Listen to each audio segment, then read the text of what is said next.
Hello everybody and welcome to the Cyclical Investors Club YouTube channel. My name's Corey Kramer and today we are going to be doing a dividend analysis of Exxon Mobil stock. I don't do very many dividend analyses on this channel. I'm not sure I've done any in the past, maybe one or two, because most dividend stocks are really overvalued right now. But I have a pretty unique way of doing this that I developed myself, so you might find it pretty useful in certain situations and definitely something to think about if you're using a different type of analysis. This one came in by request down in the comment section of one of my other videos. If you have a request you would like me to make a video analysis of on the channel, just drop it down in the comments. I'll get it on the whiteboard behind me and eventually I will make a video. If it's a stock that's in the S&P 500 like Exxon is, I post those on YouTube for free. If it's not in the S&P 500, I post those on Patreon and in the full Cyclical Investors Club service on Seeking Alpha, which has a bunch of other things there, like the spreadsheets that you see me use here. You can chat with me. You can read a bunch of articles, dozens of articles that I've written that aren't available to the public. If you join Patreon, which is only $5 a month, you get a big discount to the full service if you ever decide to join there. Also, if you find the Fast Graphs program that I'm using useful and interesting, and you're interested in using it, I have a 25% off affiliate link down in the description. So let's get going here. As always, this isn't individual investing advice. This is just how I analyze stocks. And in this case, we're going to use the dividend analysis. The reason for that is because we know Exxon is a high quality business. They were one of the few, I don't know if they still have a AAA credit rating, almost. But they were one of the few businesses to still have one of those until recently. But earnings can be very cyclical. They are a very mature business. And because earnings can be not just cyclical, but unpredictably cyclical, if you ever want to look like dumb, just try to predict what's happening in the oil market. You can even look at what's happening right now where you would expect oil prices to maybe be higher than they are. There's just so many factors that go into it. It's a really hard market to predict. So that makes earnings, even for a big company like Exxon, pretty hard to predict as well, especially over the medium term that we're kind of interested in. But because they are a mature, stable business who really actually has the ability to just go borrow money to pay the dividend if they ever get in a situation like 2020, right, where earnings fell negative, then using this dividend is actually, unlike a lot of situations, very useful. So this white line here is the dividend yield. And what you can do is because it's so stable and because usually management in a business like this only raises the dividend at a rate they feel comfortable with over the longer term, including the kind of cyclicality that the business has. They know that, so usually they'll be more conservative. And you can get a read-through on what they think their long-term growth prospects really are by looking at the longer-term dividend growth. This isn't the case with a lot of businesses, but in certain situations like this, and I got a request for Texas Instruments, I'll probably do a similar analysis on it. A dividend analysis can be very useful. Now, my dividend analysis is structured a little bit differently than most. It's designed as a pure dividend investment, which actually for Exxon works out great because they are basically a dividend investment at this point. They're only going to grow about the rate of inflation over most circumstances over the medium and long term. So that means they should be giving most of their money back to shareholders in the form of a dividend. Whatever they don't need to grow, they should be given back to shareholders because they can't really grow a lot bigger than they are now.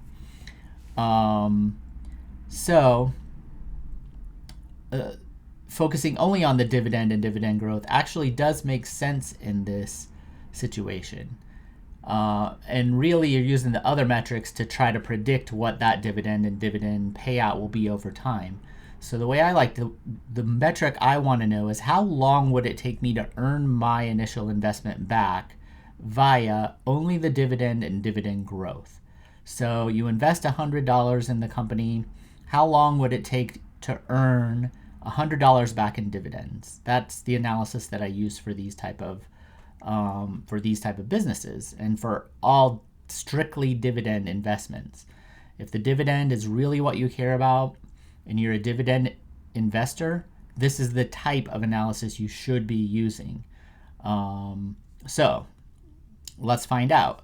On FastGraph, so we can see there's a long history here of dividend growth. You can go down. The dividend actual payouts are here, and they've grown steadily over time. It's probably on some aristocrat list or something like that, I would imagine. But what we can do in FastGraphs here, if I can remember how to do it, is if we go to performance, they have a lot of dividend subscribers to FastGraphs. So this is all the way back to 2004. I want to shorten this up to more recent times. So if we go back to 2004, the dividend growth is like 6%. But we had the shale boom. We had all kinds of stuff happening leading into the Great Recession. So I'm going to bring it up to 2015 and see what the more recent numbers look like. And I like to use this, well, they're about the same here. I like to use the compounded growth rate, which is 3.5%. So the dividend has been growing about 3.5%. That's probably, over this time period, a little bit faster than inflation. But pretty much about the inflation rate, maybe just a tiny bit more. So you can see that's what they expect their business probably to grow at sustainably, including all the ups and downs over the medium and long term. It's not very much. It's basically a no growth business. So it's a good candidate as a dividend analysis. So the question now is, how long would it take me to earn my money back from the dividend? Now, if you think about it, if you have that's the growth rate. So if we look at the yield, let's see. Let's go back here real quick. So the current yield is 3.72%. So if you invest $100 in this business, you will get $3.72 back in dividends, minus any taxes if it's in the taxable account, each year. Plus, you can expect that to grow that $3.72 to grow at 3.5% per year. And so you want to, the way I do it is I assume I'm collecting all this money over a period, and I don't assume that that money is reinvested, because if you're like a retiree, the idea is you're going to take this money and live off of it. You're not going to be reinvesting it. So this measurement is for if you're actually going to use the money. It's the same way I do it for earnings for other businesses.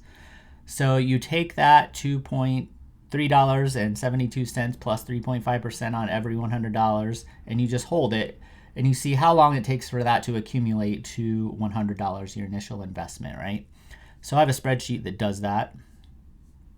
And now I have other calculations that I put into this formula with stocks that aren't quite as straightforward as Exxon is, that include earnings growth, because dividends come from earnings, right? So if the dividend growth rate is faster than the earnings growth rate, depending on what the payout ratio is over the long term, which these are all going to be long term in today's market, especially long term, meaning over 10 years almost always. So over the long term, dividends can't grow faster than earnings over the very long term. So I have a formula where I sometimes average the earnings growth rate with the dividend growth rate and kind of come up with Corey's growth rate, which is right here. Now in Exxon's case, because they are so cyclical and unpredictable with earnings, I'm just setting the earnings growth rate to 3.5% because that's what management feels confident that they can actually grow the dividend at. So there's not a bunch of fancy stuff going on with this particular one, but I do have some more metrics that I normally look at, like earnings growth rate compared to dividend growth rate, the relationship between those two, and the payout ratio. But we're not going to get into that today. It's just going to be 3.5%. Very, very simple. So I pulled forward this year's dividend. So the dividend is expected to go to 383, and so that raises it a little bit to 3.77%. So I have a formula in the spreadsheet where it kind of shows how much you collect on $100. So after 10 years, you would have collected $45.82 with that $3.77 growing at 3.5%. So what I want to do is track this until it gets to $200. And that means you earned your original investment back via only the dividend. And I want to see how many years that took. So in Exxon's case, it would take 19 years to earn your money back, and to earn money equal to your initial investment back via only the dividend and dividend growth. That's a long time. So in case anybody wonders what my standard is, like 10 years, I want it to be 10 years. If that's usually a pretty good deal. If you can earn your money back just from the dividend in about 10 years. Usually that requires, it depends on what the dividend growth rate is. But for slow growth like this, you're looking more like an 8% yield probably is about what you need. But I did do the calculations ahead of time. So it trades at 101. So in order to get to my level, $46 is where the price would have to trade to. However, if you're just talking like valuation and how it compares, a lot of people don't do this, but I think I'm trying to put my face in between these two metrics. I think dividend growth investing is really a substitute for a 60-40 portfolio, because really what you're trying to get is inflation protected income growth, right? For a dividend growth investor.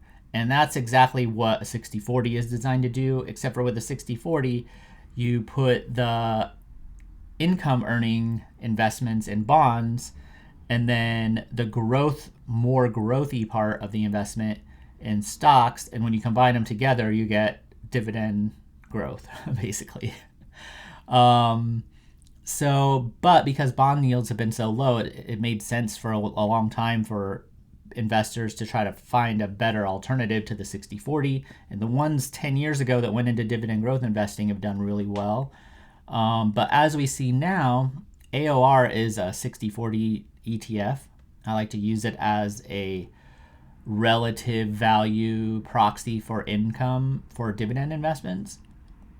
You can see that Exxon will take exactly the same amount of time to earn your money back as a 60-40 now. So now the math is a little different because the initial yield on Exxon is higher, but the growth rate that you're likely to get out of a 60-40 is going to be more closer to 9%. Or actually Corey's growth rate is 7%. So I assume that the 60-40 2.48% yield is going to grow about twice as fast as Exxon's probably will grow. And that's why when it's all said and done, they end up the same. After about 19 years, you earn your money back at about the same time. So there's a lot of theory, philosophy is probably a better word, or how you think about what these investments are actually trying to do and accomplish behind the scenes that kind of goes into how you value them and what you think is a good value. Now, in today's market, if a person was kind of leaning more toward a dividend style investing and they wanted to be kind of pretty hands off and not do a lot of the extra work, there's not really a lot of extra work when it comes to moving beyond dividends to earnings, but if for whatever personality reasons people feel better with dividends and they were like buying when it was like a 12-year payback, I think that's all right. I try to buy things when they're cheap, and then if they revert back to kind of normal, then you get that extra boost in money. But right now, these type of stocks are so in demand that you're probably not going to see the prices I want to see very often. as it says, like $46 is what it would take to hit my buy price. But I will say this in my defense of the people that say you'll never see that price. All you have to do is go back 3 years and we had that price, right? That's below 46. That's still, even into 2021, it was under that buy price. So they do happen if you're prepared to buy when things are a little scary and things don't look good. And this is where it comes in handy to have that stable point of dividend to look at when earnings suck and the price is down and the news is bad. If you understand that the dividend's probably okay, then it can give you the courage to come and buy when it's $45 a share in January 2021, just 3 years ago. And the folks that did that, let's just see how they did. I bought refiners because I thought almost at exactly this time, a little earlier actually, because I thought they would do better, and they did do better. And I made those videos on YouTube, so you can check them out. But if we just bought here and went out to here, you're getting a double and a 34% CAGR. So, and instead of buying when the yield is like 3%, I don't know if I can get in here and let me see if I can see what the yield was here. It's a little invisible. 8%. Hey, what do you know? Exactly what I said, right? So you buy that 8% yield, you're going to get that boost, and then basically the yield on cost here is you're going to collect this 8% plus 3.5% growth for as long as they can pay that dividend. Okay, now in a few years, you're getting like a 10% every year for as long as you hold this. So those are the type of dividend investments that if I'm going to make one, it's going to look like that, right? So, okay, hopefully everybody learned something here. I mean, this is a lot different. If you have any questions, put them down in the comments, and I'll have some more of these. I call it time until payback dividend analysis. I'll put some more up on the channel, even though I don't use them very much right now. I think people who are dividend investors primarily can find them really useful, even if it's a little disheartening to find out everything's super expensive. All right, if you guys enjoyed this, like the video, give me a subscription, and if you like the fast graphs, you can get a discount with that link down in the description, and I'll see everybody later. Bye.